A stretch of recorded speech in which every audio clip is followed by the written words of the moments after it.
क्या आप अपनी सोच को बदल सकते हैं? क्या अपनी सोच को बदलना संभव है? क्या हम अपने विचारों और भावनाओं को जैसा हम चाहते हैं वैसा बना सकते हैं? प्रश्न, मेरे विचार और भावनाएं वाकई मेरे काबू में नहीं हैं, तो मैं जानना चाहता हूं कि क्या हम अपनी सोच और भावनाओं को बदल सकते हैं और अपने विचार और भावनाएं सचेतन रूप से पैदा कर सकते हैं। मन मुख्य रूप से याददाश्त के एक खास संग्रह के आधार पर काम करता है। यह याददाश्त का एक जटिल जाल है जो आपको एक विशेष लक्षण प्रदान करता है। यह याददाश्त आपके जीवन में जागते और सोते हुए हर पल में जमा हो रही है। आपने जो याददाश्त जमा की है उसके ज्यादातर हिस्से के बारे में आप अचेतन हैं, क्योंकि वह बहुत बड़ी मात्रा में जमा हो रही है। तो कई चीजें जो आप इतनी आसानी से करते हैं, उदाहरण के लिए 2 टांगों पर चलने जैसी साधारण चीज, वह बस आपकी हड्डियों और मांसपेशियों के कारण ही नहीं है, बल्कि आपके पास मौजूद याददाश्त के कारण है। शरीर याद रखता है कि चलते कैसे हैं। अगर आप वह भूल जाएं तो आप चल नहीं सकते। कर्मगत छाप।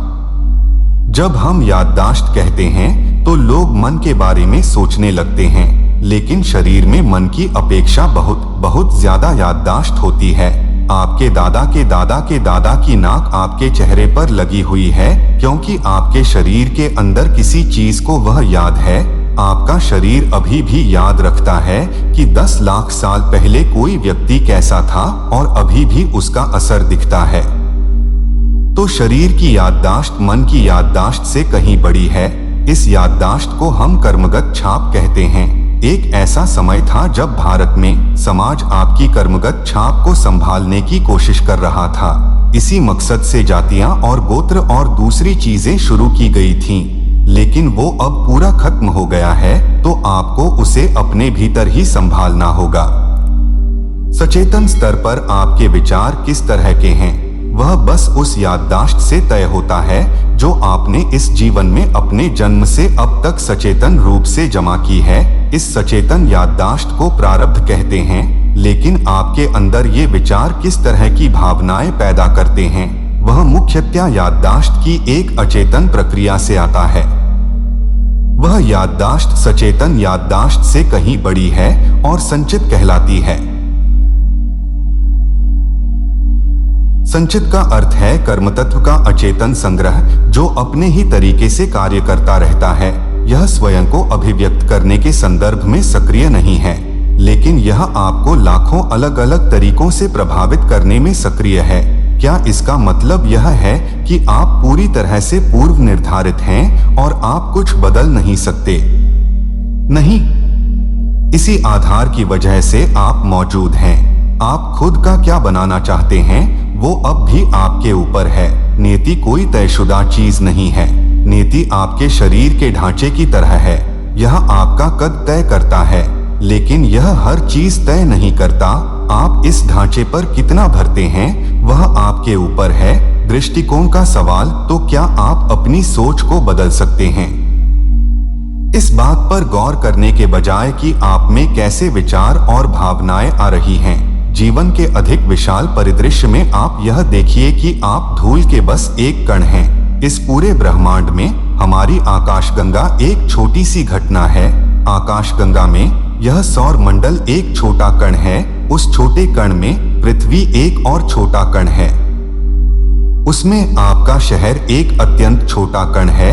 उस अत्यंत छोटे कण में आप एक बड़े आदमी हैं। लोग यह परिप्रेक्ष्य भूल गए हैं कि वो कौन हैं और क्या हैं। एक आध्यात्मिक प्रक्रिया का मतलब है कि अगर आप अनुभव के स्तर पर इसे नहीं देख सकते, तो कम से कम बौद्धिक स्तर पर इस अस्तित्व में आप अपना स्थान समझ सकते हैं। समझने के लिए यह सबसे आसान चीज है।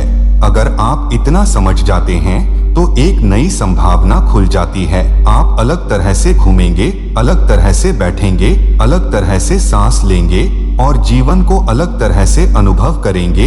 यह अत्यंत छोटा कण क्या सोचता और महसूस करता है वह महत्वपूर्ण नहीं है, लेकिन ज्यादातर लोगों के लिए वो जो सोचते और महसूस करते हैं वह घटित हो रहे अद्भुत ब्रह्मांडीय नृत्य से ज्यादा महत्वपूर्ण है।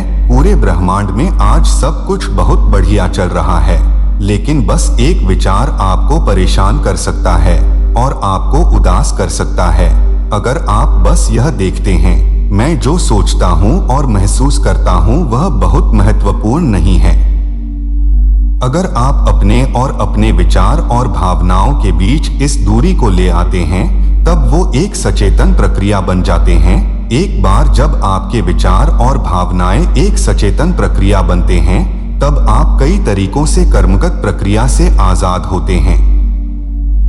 अभी आपके विचार और आपकी भावनाएं दोनों ही विवशतापूर्ण प्रक्रियाएं हैं। जब यह एक सचेतन प्रक्रिया होती है, तब आप एक ऐसे तरीके से अचानक सशक्त हो जाते हैं कि लोग सोचते हैं कि आप सुपर ह्यूमन हैं। यह सुपर ह्यूमन होना नहीं है, बल्कि बस मनुष्य होना है।